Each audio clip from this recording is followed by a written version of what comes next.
All right, my name is Martin Schubert. I'd like to thank you for tuning into my webinar on cherry bark oak response to interspecies specific competition in mixed hardwood stands. This is a preliminary comparison using parametric, and we will delve a little bit into non-parametric analysis. Oak is one of the most valuable tree species in the central hardwood region. It's also historically the most dominant tree in the overstory of the central hardwood region.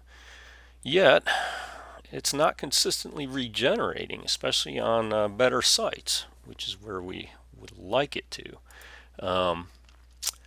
In response, artificial regeneration as a supplement and in afforestation projects, people generally are using monoculture. But this single species hardwood model does not tend to produce high quality, defect-free hardwoods that such as we find in natural mix stands. And there are few examples of mixed hardwood plantations in the southern U.S. Therefore, artificial mixed stand development is little understood, and no landowner recommended prescriptions are currently available. In response, we established a study in 2009 utilizing artificial regeneration of cherry bark oak intermixed with a variety of other species. Those species are yellow poplar, black cherry, and sweet gum, in the attempt to grow high quality oak stems. And implementation of these particular species at varying densities should utilize their specific crown architectures and other growth habits as basically trainer trees to improve the oak crop tree form. The desire is to simulate the development of mixed species in more natural conditions, and where competition induces crown stratification. And the planting would afford the opportunity to quantify general growth responses under a more controlled environment than natural stands, looking at specific interactions of tree crowns, as well as the general stand dynamics over time. The study is located in the Cumberland Mountain ecoregion, which is a Type 3 ecoregion, shown here on the screen in the dark green, bounded by that darker black line, which is again a Type 3 ecoregion. More specifically, the very southern end of the Cumberland Mountains is the UT Cumberland Forest, property owned by the University of Tennessee to fill the land grant mission of the university. And you see there highlighted in orange is the South Tract, with the little green star being the headquarters and location of this study. The study area itself is essentially in the neighborhood of 1,300 feet above sea level, give or take about 20 to 45 feet there. Located on a broad upland interfluve. So you can see these plots here. They're generally on the same contour, within the same contour line, and it tends to be sloping off in either direction. While generally homogeneous, there are some microsite variabilities. There is some microsite variability. You can see there's a little drain over on this end here, and a drain here, and as a result, parts of some of the blocks, or not blocks, but plots, have a little bit of variability there as far as drainage and moisture availability. But in generally, this was set up to minimize that variability, and we'll get into some of that here in a minute. Soil characteristics: it's a loanwood silt loam.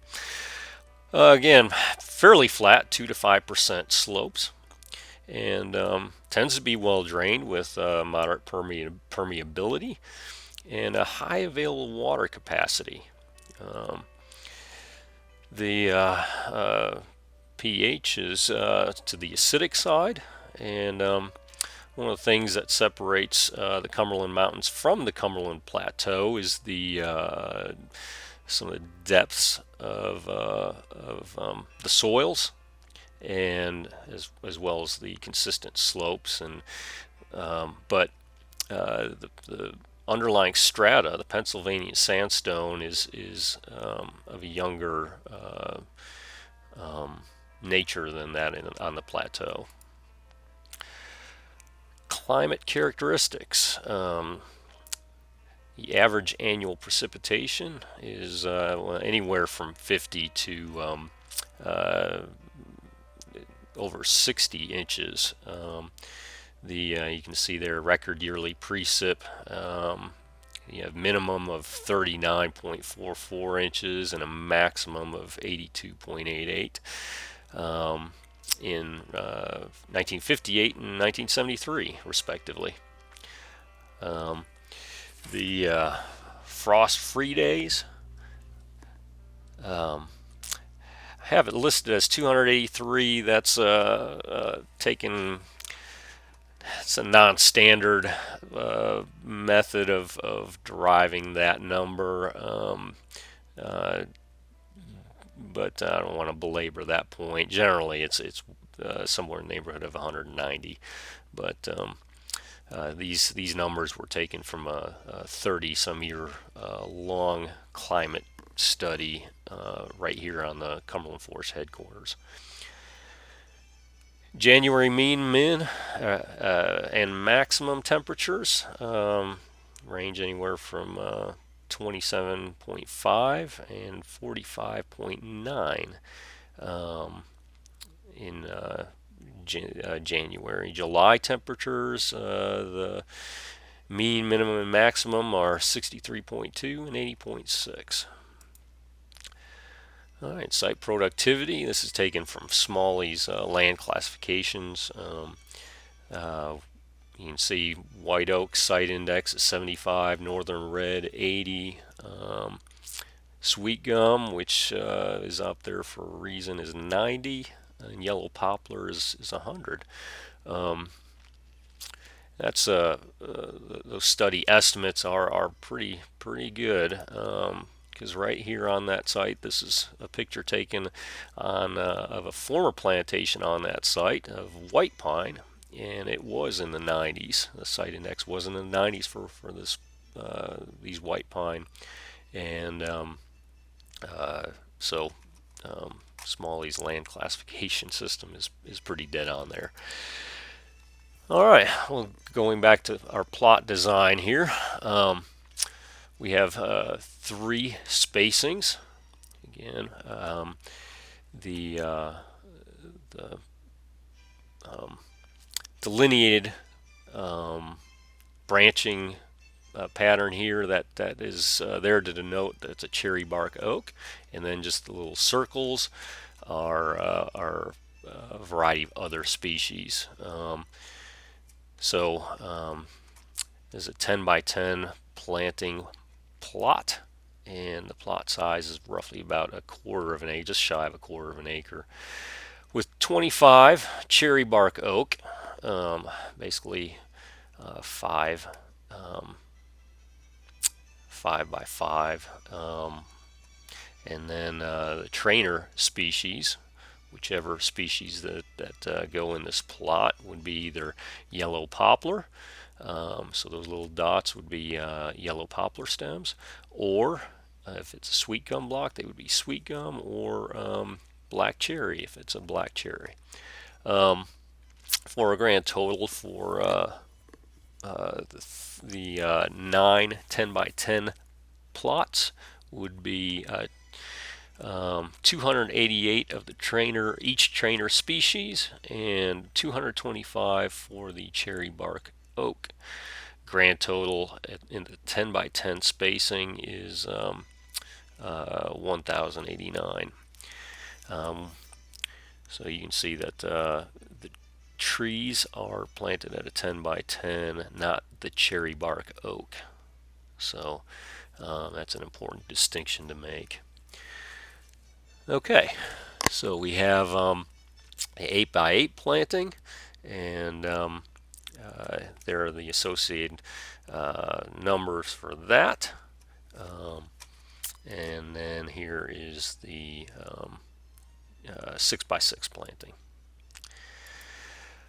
Alright, total tree height and diameters at breast height were measured in the winter of 2016.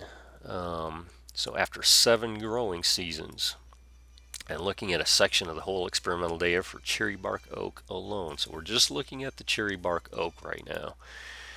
And here's the data structure. This isn't the whole data, of course, but in this data set there are 995 cherry bark oak entries. And let's check our data structure. Again, this is will be in R. Any of these codes and output I've copied and pasted in this PowerPoint. And you see we have some factors here that I've highlighted. Those, since they were numbers, showed up as integers, and I had to change that to factor. And then but you do see our different treatment levels here. Specifically, let's focus in on spacing and species. So factor of 3 species, and we have 3 levels of spacing: 6 by 6, 8 by 8, and 10 by 10. And then our 2 response integers or vectors will be dBH and height. And if we just go ahead and plot dBH by height, this is what that would look like right there. Have a little bit of an outlier over here. I don't know if a tree top got broken off there, but you don't very often see over a 4-inch dBH oak tree that's just over 5 feet tall. Generally a lot taller than that. And if we go ahead and do some box plots, we have dBH by spacing, and we have dBH by species. No surprise, the greater the spacing, the greater the dBH.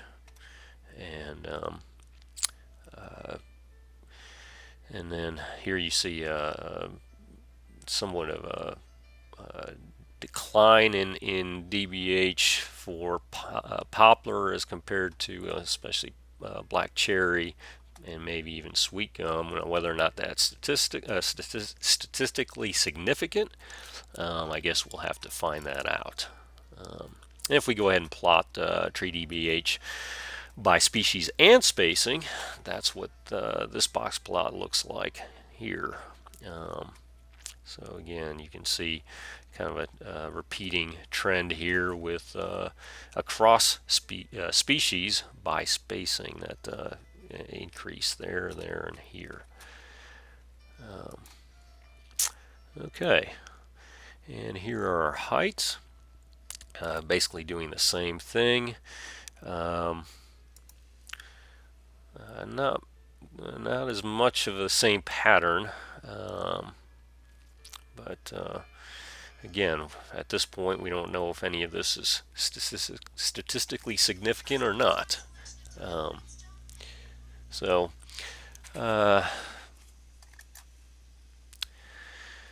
well, so we just don't know if we can trust you. Um, sorry, corny humor. Um, so if we go and do a quick QQ plot, that's what all those the whole plot data looks like. Fairly close to staying within the 95% confidence interval, except maybe on the upper and lower fringes there. And if we run an analysis of variance on the whole data, I don't recommend that. But I did see that, and it's been stressed in class, and so we'll go ahead and do that and look at our residuals there. 938 degrees of freedom. That should tell you something is not right. But here it is just kind of an interesting note that's both spacing and species are showing significant differences there. All right, so if we pull our data or summarize our data and get the means of our plots, and since plot is our experimental unit, this is what that may look like here. And here's our data frame: 27 observations with of 8 variables. Of course, the ones we'll be most specifically looking at are spacing and species, and then the response vectors being dBH and height. Alright, now if we go ahead and plot after 7 growing seasons, you see dBH looks like this. This is across all the plots, so each dot represents a plot, fairly well scattered. If we do the same thing by species on the left hand side, you can see that's not a continuous, it's not continuous data, so that's why it's separated like that. And then same thing with spacing. But all right, and we can do some summary statistics on our dBH, mean of 1.6, and then with a standard deviation of 4.14, and break that down into species means and standard deviations, and then by spacing as well. And setting some other things up, I want to go ahead and fast forward to this here. If we go ahead and now do some analysis in comparison, pairwise comparisons, we see that there are some statistical differences, significant differences here in species. If we go ahead and do without a p-value adjustment, you can see black cherry is in fact statistically different than the yellow poplar, and then again, if we do a correction, Bonferroni correction, and that holds up as well. And if we do the same thing on spacing, you can see that a 10 by 10 is statistically significant from the 6 by 6, and I should have highlighted that the 8 by 8 is in fact different than the 10 by 10 as well, but that's what happens when you're in a hurry. And then if the 10 by 10, 6 by 6 differences hold up with a Bonferroni correction, but look at that, in the 8 by 8 we're pretty close to having to make an evaluation there, whether or not we keep that as denote that as significant or not. And then if we run an analysis variance table, we see look at those differences there on spacing and species, but not on the interaction. If you run a Shapiro test to check normality, in fact looks like it's pretty normal. And if that holds true again, if you look at the QQ plot as well. So, and if we go ahead and move on to heights, going through the same iteration, and I won't belabor that. And then if we come over here, this is where we need to get into R here. And I've already got it set up here. I have my model set up, and so we are ready to run our analysis of variance. And look at that. Let's go ahead and widen that out a little bit, and I'll need to rerun that. So let's go ahead and clear and rerun. That looks a lot neater. And here with heights, we just have a statistical significance at the spacing level, and not at species, nor in the interaction. So spacing is the only thing that's showing any differences in height. And let's go ahead and check to see how normal our plot is, our data is. And yeah, we're kind of getting a little on the low end there. Let's go ahead and plot this. And I'm going to take up more of our screen here.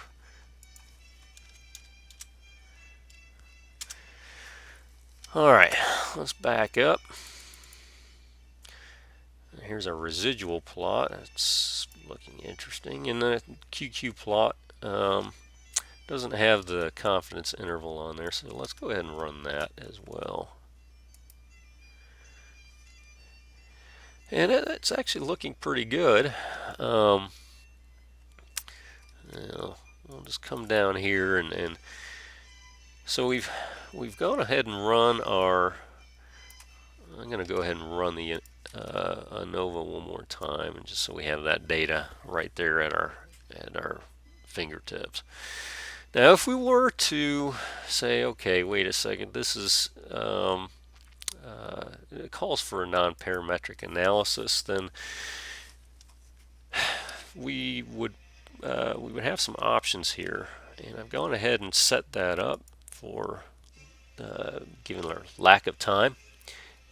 And let's go ahead and run that on spacing and see what it gives us. And lo and behold, our non-parametric analysis is showing that that's significant as well. So that's we're in agreement there, both in the parametric and non-parametric analysis. Let's see. I know what's going to happen here when I run the pairwise. Oh, it's going to yell at me. And why is that? Well, because there are some ties. I have equal values, and as you know, the Wilcox test ranks our values and runs the analysis on those ranks. And if you have two of the same values, it doesn't know what to do with that. So that's where that kind of, even though it gave us a value, it's saying don't necessarily trust these. These are not okay, but look at that. It does show us that the 6x6 is significantly different than the 10x10, and that is actually in agreement with our parametric analysis. So let me skip to, we're going to go to spacing, and we're going to look at set up some, and again it's giving me that same screaming message there of ties, but look at that. Here we have our 8x8 and our 10x10 plots, and it's showing that that's not, but boy, it's getting close to that borderline. And let's look at our 10 by 10 and 6 by 6. And that is showing a significant differences. There are no ties, so it didn't yell at me here. Yay! And then let's run one more. This is looking at the 8 by 8, comparing that to the 6 by 6, and there's no ties there either. And it's well, there's definitely no differences there. So at this point, I could take my data and just fill in like I did for the height. That should actually read height there, and then that would summarize all the data nice and neat. Now here's some of my references that throughout the study that I'm utilizing.